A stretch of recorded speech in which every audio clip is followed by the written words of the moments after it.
Hello friends, नमस्कार। Welcome back my channel target teacher job. स्वागत करती हूँ आप सभी का आपके अपने चैनल टारगेट टीचर जॉब में। दोस्तों, आज हम बीएड प्रथम वर्ष चतुर्थ प्रश्न पत्र शैक्षिक प्रशासन एवं प्रबंधन के विषय में पढ़ेंगे और ये है आपका लेक्चर नंबर 11। तो चलिए देखते हैं। क्वेश्चन है, प्रश्न नियोजन का अर्थ एवं परिभाषा बताते हुए नियोजन संबंधी कार्यों की विवेचना कीजिए। और इसी तरह का एक क्वेश्चन और है, शैक्षिक नियोजन से आप क्या समझते हैं, इसकी प्रकृति, उद्देश्य एवं प्रकारों की चर्चा कीजिए। ये आपके सिद्धार्थनगर यूनिवर्सिटी 2019 में पूछा हुआ क्वेश्चन है। तो उत्तर देखते हैं। नियोजन का अर्थ एवं परिभाषा।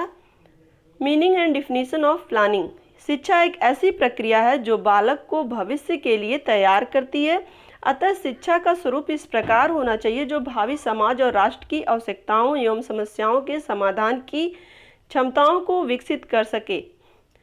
यहाँ पर दोस्तों, शिक्षा के विषय में किस तरह से एक शिक्षक अपने शिक्षण कार्य को प्रभावशाली बनाए, उसके लिए उसे पाठ नियोजन प्रक्रिया अपनानी चाहिए। क्योंकि पाठ नियोजन प्रक्रिया अपनाने से एक शिक्षक अपने शिक्षण कार्य को प्रभावशाली बना सकता है।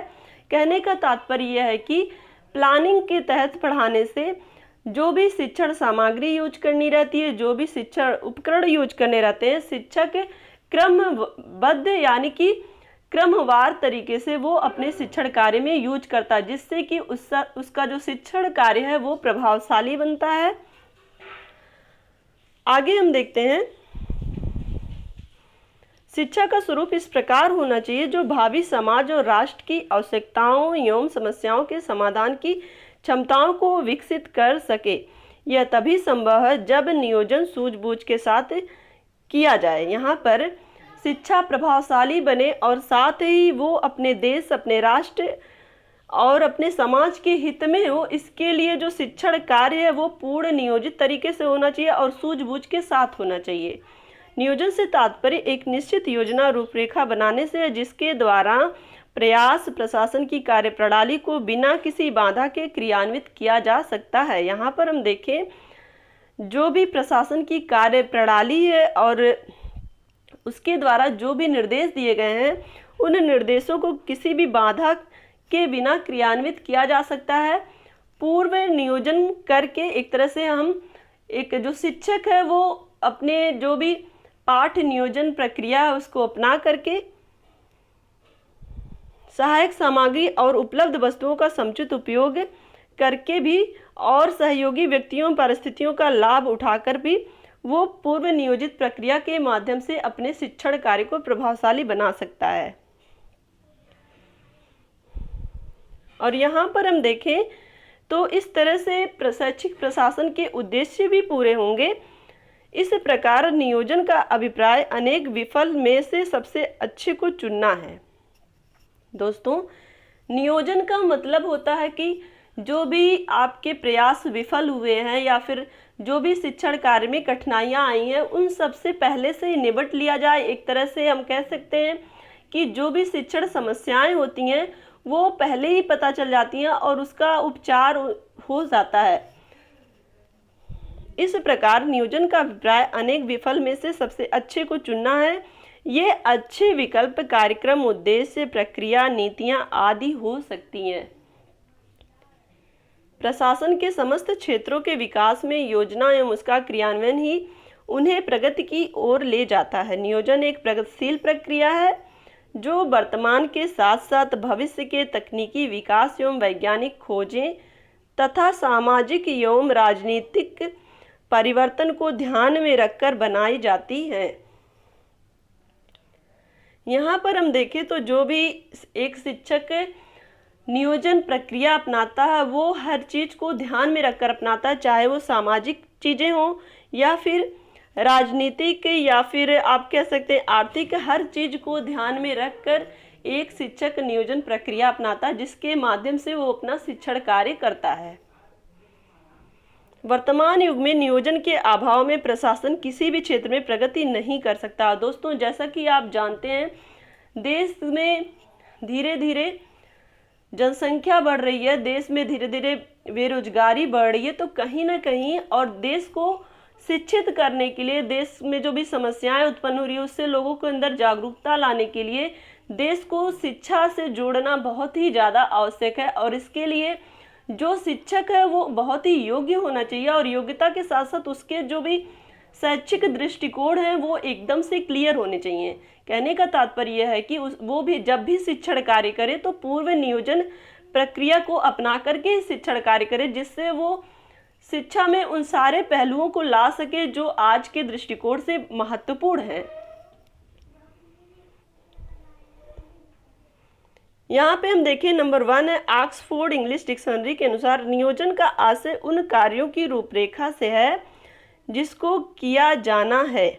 Planning is to design some action to be done beforehand. यहाँ पे ऑक्सफोर्ड इंग्लिश डिक्शनरी।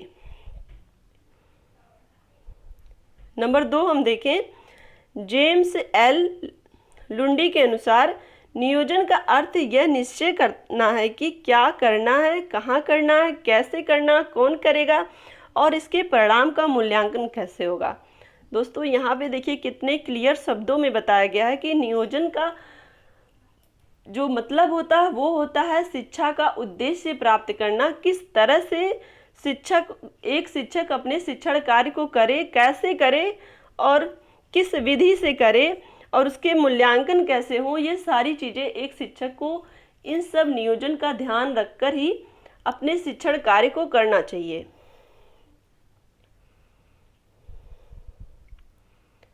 यहाँ पर हम देखें, the meaning of planning is to be determine what is to be done, where is to be done, how is to be done, who is to do it and how the results are to be evaluated.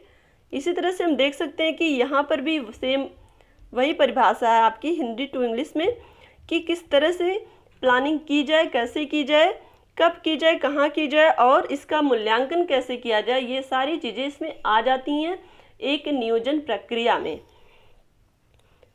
Number 3 हम देखें, कुटज और ओ Donnell के अनुसार नियोजन एक मानसिक प्रक्रिया है। यह एक विशेष तरीके से कार्य करने का सचेतन निश्चयात्मक प्रयास है। दोस्तों ये बहुत ही अच्छी परिभाषा दी गई है यहाँ पे कि नियोजन जो होता है वो एक तरह से मानसिक प्रक्रिया, हम अपने मानसिक यानी कि हम अपने बुद्धि विवेक का इस्तेमाल करके किस तरह से अपने नियोजन को अपनाएं कि हमारा जो शिक्षण कार्य है वो प्रभावशाली बने, हमारा जो शैक्षिक उद्देश्य है वो पूर्ण हो, जिससे कि जो बालक हैं उनका सर्वांगीण विकास हो, समाज का विकास करें और राष्ट्र का भी विकास करें और उससे हमारे पूरे देश का भी विकास होगा। तो ये कहीं ना कहीं शैक्षिक उद्देश्य को पूरा करने के लिए नियोजन प्रक्रिया का होना बहुत ही आवश्यक है।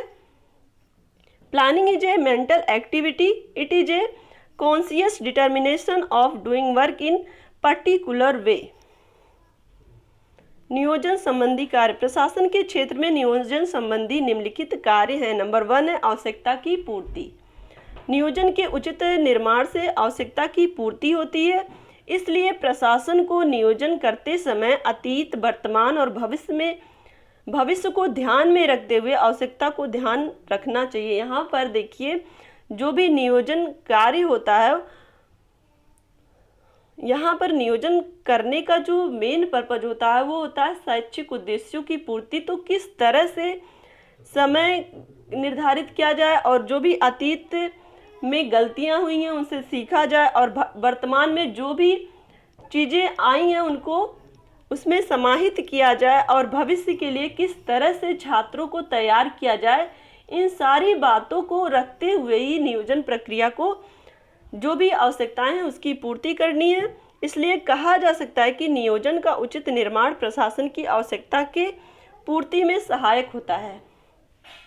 यहाँ पर अगर हम नियोजन की बात करें एक शैक्षिक प्रशासन के लिए, तो शैक्षिक प्रशासन में नियोजन बहुत ही महत्वपूर्ण है क्योंकि एक शैक्षिक प्रशासन में जिसके अंतर्गत शिक्षण संस्थाएं, महाविद्यालय आते हैं, तो ये सब एक तरह से नियोजित ढंग से चलाने के लिए, उनको निर्देश देने के लिए, उन्हें हर कदम पर निर्देश देने के लिए बहुत ही ज़्यादा महत्वपूर्ण है।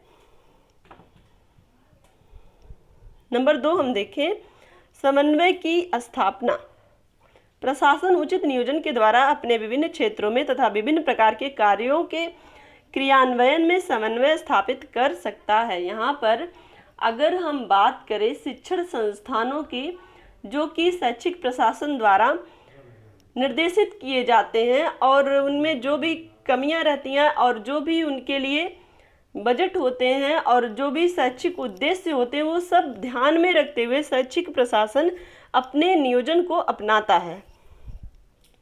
और साथ ही साथ जो भी शिक्षण संस्थाओं में कर्मचारी काम करते हैं और जो भी शैक्षिक उपकरण होते हैं, उन सब चीज़ों में समन्वय स्थापित करना बहुत ही महत्वपूर्ण विषय होता है शैक्षिक उद्देश्य को पूर्ण करने के लिए। प्रशासन नियोजन के माध्यम से अपने प्रशासकीय एवं प्रबंधक कार्यों में वृद्धि करते हुए उन पर सुगमतापूर्ण नियंत्रण स्थापित कर सकता है। नंबर 3 हम देखें, प्रशासन को प्रेरणा प्रदान करना। नियोजन की उचित प्रक्रिया के द्वारा प्रशासन अपने उद्देश्यों की प्राप्ति के लिए प्रेरणा प्रदान कर सकता है। अपने उचित योजना निर्माण के द्वारा प्रशासन अधिकारियों को उनके कर्तव्यों एवं उत्तरदायित्वों के कुशल निर्वहन के लिए प्रेरित करता है तथा भविष्य की संभावनाओं को बल प्रदान करता है।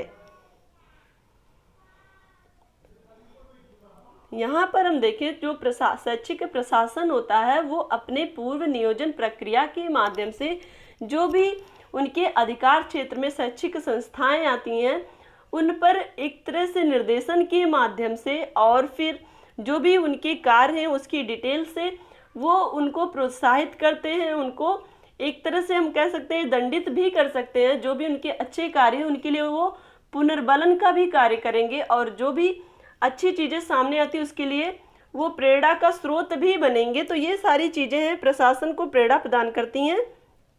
नंबर 4 हम देखें, उद्देश्यों की प्राप्ति। नियोजन का उचित निर्माण करके प्रशासन अपने उद्देश्यों को सरलतापूर्वक प्राप्त कर सकता है। अपनी योजना के अनुसार प्रशासन प्रत्येक कार्यकर्ता को उसकी योग्यता अनुसार कार्य को देकर अपने उद्देश्यों की प्राप्ति सफलतापूर्वक करता है। ऐसे नियोजन के द्वारा प्रशासन अपने उद्देश्यों की प्राप्ति हेतु उपलब्ध साधनों व सामग्री का अधिकतम उपयोग कर सकता है। यहाँ पर हम देखें कि नियोजन का तात्पर्य एक प्रशासन के लिए उद्देश्यों को सरलतापूर्वक प्राप्त करना है। चूँकि नियोजन के माध्यम से जो प्रशासन है उसे ये पता चल जाता है कि किस जगह पर कितने कर्मचारी हैं और कौन से योग्य कर्मचारी हैं और किस तरह से उनका कार्य व्यवहार है और किस तरह से अपने उद्देश्य को पूरा करने के लिए उन्हें कितने लोगों की आवश्यकता है। तो ये सारी चीज़ें वो जानने के लिए, अपने उद्देश्य को प्राप्त करने के लिए सफलतापूर्वक नियोजन के माध्यम से उस उद्देश्य को प्राप्त कर सकते हैं। यहाँ पर हम देखें नंबर 5 पे अतार्किक निर्णय पर रोक। नियोजन के उचित निर्माण से अतार्किक निर्णयों पर रोक लगती है। प्रशासन अपने नियोजन के द्वारा प्रशासन अपने कार्य में निश्चितता प्रदान करता है। इस निश्चितता के आधार पर प्रशासन को समन्वय एवं समानता करने में आसानी होती है।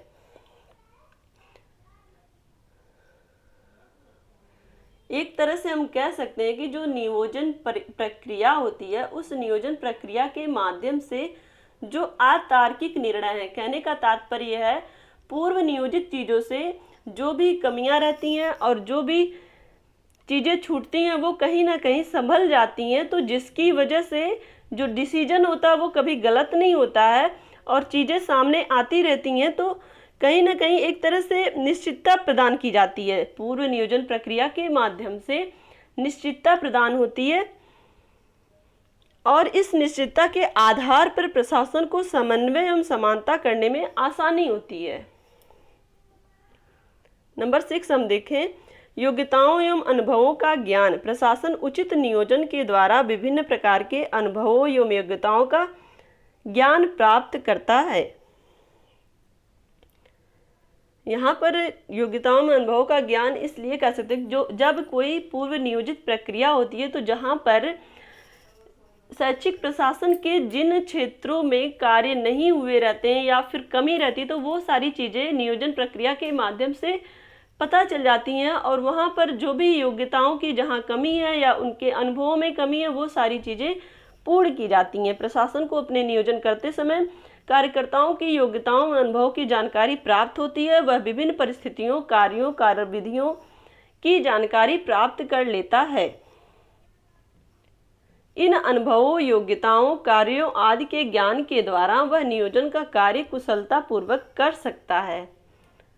इससे प्रशासन का कार्य सफल होने के साथ साथ उसके प्रभावी नियंत्रण की भी स्थापना होगी।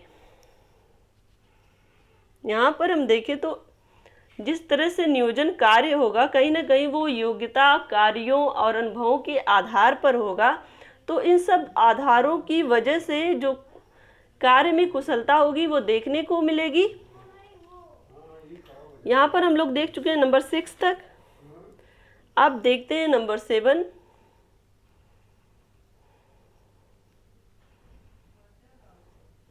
जोखिम से बचाव। प्रशासन अपने उचित नियोजन के निर्माण के द्वारा जोखिम से बच सकता है। प्रशासन योजना के निर्माण के माध्यम से अनिश्चितता जोखिम को कम करता है। वह अपने अनुभवों के ज्ञान के माध्यम से जोखिम के प्रति सजग एवं सतर्क रहता है और नियोजन करते समय इस पर ध्यान केंद्रित करता है, जिससे जोखिमों से बचाव हो जाता है। दोस्तों, नियोजन का मतलब होता है कि पूर्व प्रक्रिया, किसी भी कार्य को करने से पहले तो पूर्व की प्रक्रिया करने से जो भी वहाँ का बजट है, जो भी शैक्षिक उपकरण है, जो भी शैक्षिक आवश्यकताएं हैं, या एक तरह से हम कह सकते हैं विद्यालय भवन, ये सारी चीज़ें जो भी शिक्षा को के उद्देश्य को पूर्ण करने के लिए आवश्यक होती हैं, या फिर उनसे रिलेटेड जो भी कमियां हैं उसका पता पहले ही चल जाता है।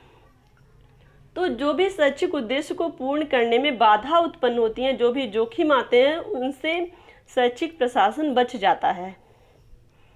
तो इस तरह से हम कह सकते हैं कि नियोजन करते समय इन पर ध्यान केंद्रित करने से जोखिमों से बचा जा सकता है और प्रशासन योजना के निर्माण के माध्यम से अनिश्चितता, जोखिम को भी कम किया जा सकता है। तो दोस्तों, आज के लिए बस इतना ही। अगर ये वीडियो आपको अच्छी लगी है तो एक लाइक करिएगा, अपने दोस्तों के साथ शेयर करिएगा और चैनल को सब्सक्राइब कर लीजिए, बेल आइकन बटन को प्रेस कर लीजिए और कमेंट के माध्यम से हमें बताइए कि हमारा ये प्रयास आपको कैसा लगता है। इसी तरह से खुश रहिए, मस्त रहिए और हमसे जुड़ने के लिए थैंक यू सो मच। जय हिंद।